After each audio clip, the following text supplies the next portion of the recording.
নিষিদ্ধ ব্ৰইলাৰৰ বিৰুদ্ধে গোলকগঞ্জ আৰক্ষীৰ অভিযান ব্ৰইলাৰ ভৰ্তি পিকআপ ভেন এখন জব্দ কৰিলে গোলকগঞ্জ আৰক্ষীয়ে পশ্চিমবংগৰ পৰা ছাগলী 17 নং ঘাইপথেৰে ধুবুৰী অভিমুখে যাওঁতে এক গোপন সূত্ৰৰ পম খেদি গোলকগঞ্জ থানাৰ যান-বাহন আৰক্ষীৰ ভাৰপ্ৰাপ্ত বিষয়া উদয় ৰায়ৰ নেতৃত্বত যোৱা আৰক্ষীৰ এটি দলে গোলকগঞ্জ উত্তৰ ৰায়পুৰৰ 17 নং ৰাষ্ট্ৰীয় ঘাইপথত ব্ৰইলাৰ কঢ়িওৱা পিকআপ ভেনখনক আটক কৰিবলৈ সক্ষম হয়।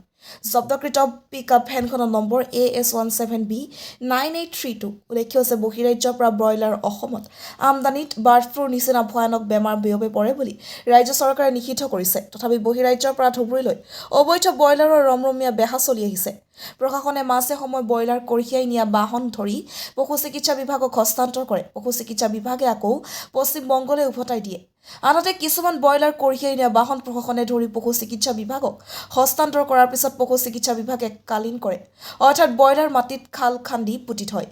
কিছুমান ব্ৰইলাৰ পুচিং বেক অৰ্থাৎ পশ্চিমবংগলৈ উভতাই পঠিয়ায়। এনেবোৰ কাৰণেই সচেতন মহলৰ মাজত বিভিন্ন প্ৰশ্ন উদয় হৈছে। সাধাৰণতে ৰাইজে অতিৰিক্ত মূল্যত ব্ৰইলাৰ কিনি খাব লগা হৈছে। গোলকগঞ্জৰ পৰা Tapan Roy report, North East Frontier news.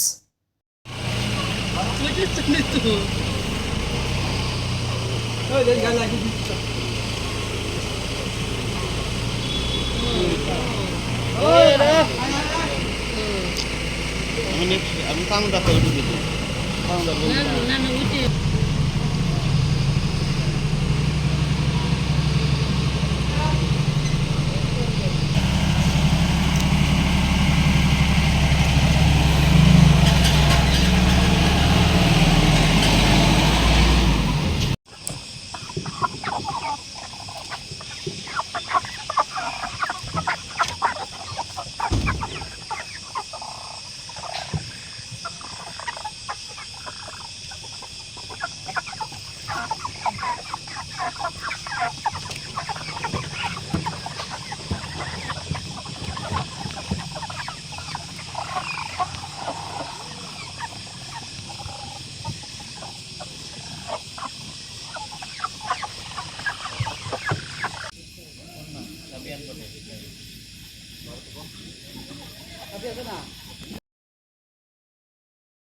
মেয়েটা ঠিক আছে না নাই আৰ